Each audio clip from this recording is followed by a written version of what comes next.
Welcome to the Fixing Your City podcast.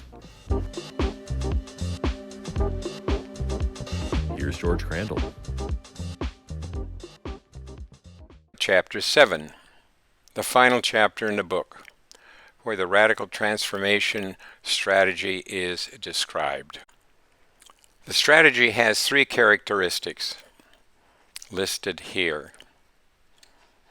The most important is the potential to reduce transportation carbon emissions in a city by over 50% by eliminating and shortening auto trips. In Portland at this time, there are three critical issues. The first is growth. Projections indicate that Portland will need to accommodate another 260,000 residents in 20 years. The population trend line goes from about 660,000 today to about 920,000 in 2040 for a 40% increase. That doesn't account for climate refugees. Climate scientists think that in the future, the Willamette Valley and Portland will become a refuge for those trying to escape climate-related natural disasters.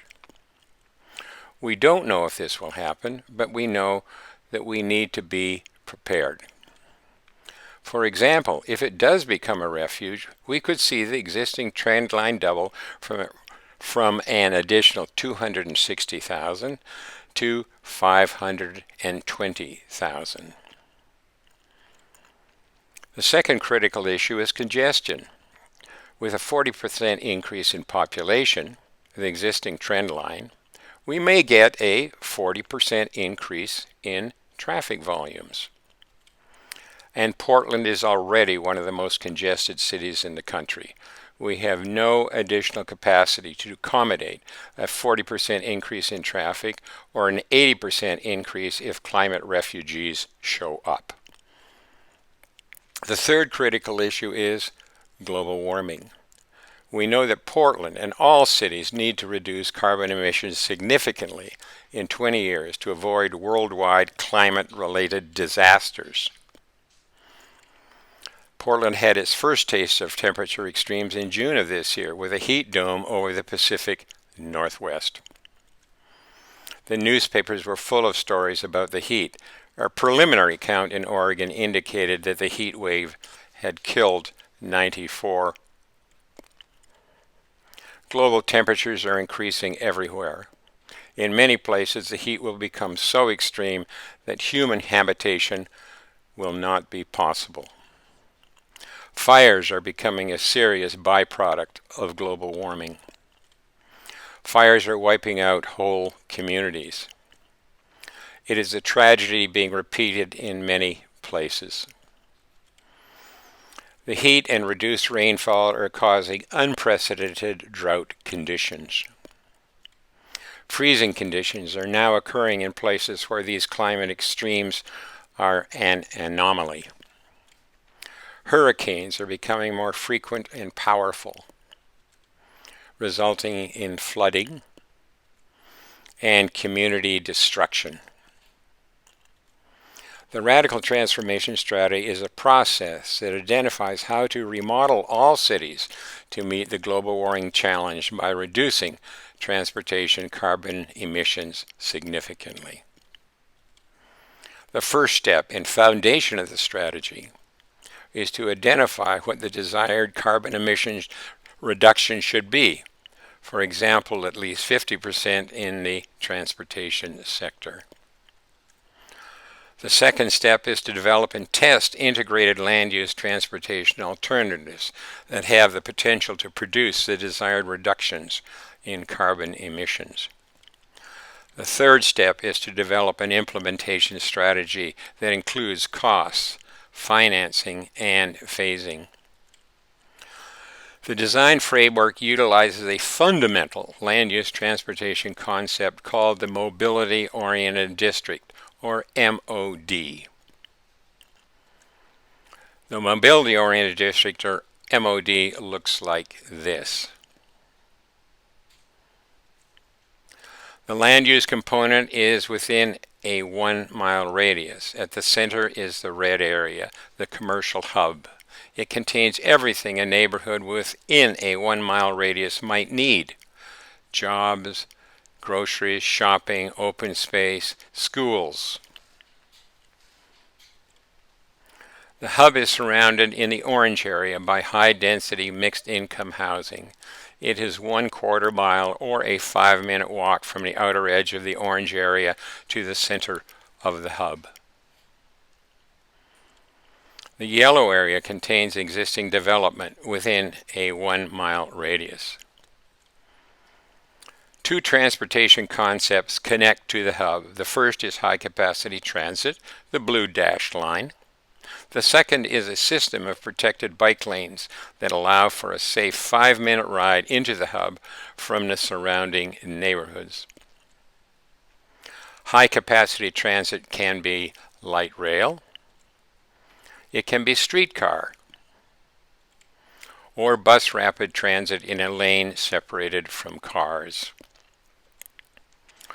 The second transportation component is protected bike lanes. Bike lanes are separated from cars with a physical barrier. On the left is a design of ours for a protected bike lane, the green lane, through the center of Lincoln, Nebraska. On the right is a completed project. Congestion pricing is the third transportation component. It serves the MODs and the whole city. There are several ways congestion pricing is used by cities around the world to reduce transportation carbon emissions. They are listed here.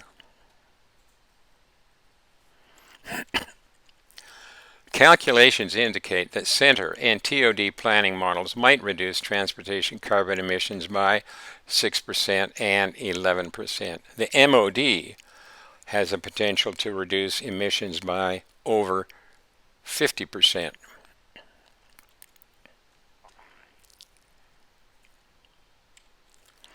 The MOD land use configuration would be applied to the entire city. Protected bikeways, the green lines, would connect MOD neighborhoods to other MODs and the city center. High-capacity transit, the blue dashed lines, would connect to all MODs and the city center. A network of MODs might look like this in Portland. In addition to Portland's critical issues, growth, congestion, and climate, there are other issues that need to be addressed. Affordable housing and homelessness are closely related. An adequate supply of affordable housing is a problem in Portland and most cities. Homelessness is a human tragedy in Portland and many other cities. Unfortunately, trash and sanitation issues accompany the homeless population.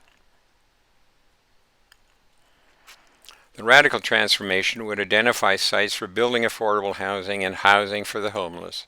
These sites would be purchased by the public sector and made available to the development community with stipulations on how a site would be used. Here is an example in Portland's South Waterfront where low-density commercial development, the 7 green blocks, could be transitioned to high-density affordable housing and housing for the homeless. The third issue is jobs. Portland has experienced a job loss due to the pandemic, destructive demonstrations, and the growing homeless population. If Portland's downtown and surrounding areas cleaned up after a year of demonstrations and housing is provided to get the homeless off the streets, the plywood will come off storefronts and many closed businesses will reopen. Funding for developing the radical transformation strategy would be provided by foundations concerned about climate change. I have been involved in two similar efforts that resulted in significant policy change in the Portland region. The organization of the strategy team is illustrated here. A nonprofit would sponsor the team. The team lead would be Crandall or Ambula, assisted by advisory committees and specialized consultants. The Policy Advisory Committee membership would consist of the consultant team leaders, and the Technical Advisory Team membership would consist of Portland political leaders and government bureau leaders. The work program for the Portland Radical Transformation Strategy could be completed in 2 years. 3 products would be produced. The first would be an easy-to-read report along with a graphic summary suitable for presentations to large and small groups. The Universal Transformation Strategy and educational materials would be prepared for a national audience. In 2019, the New York Times said it was a time to panic, and fear may be the only thing that saves us. 2 years later, we're off to a slow start. The Radical Transformation Strategy has the potential to speed up the reaction time by demonstrating to the nation how cities can reduce transportation carbon emissions significantly. Thanks for listening. Please like and subscribe to get updates for future chapters.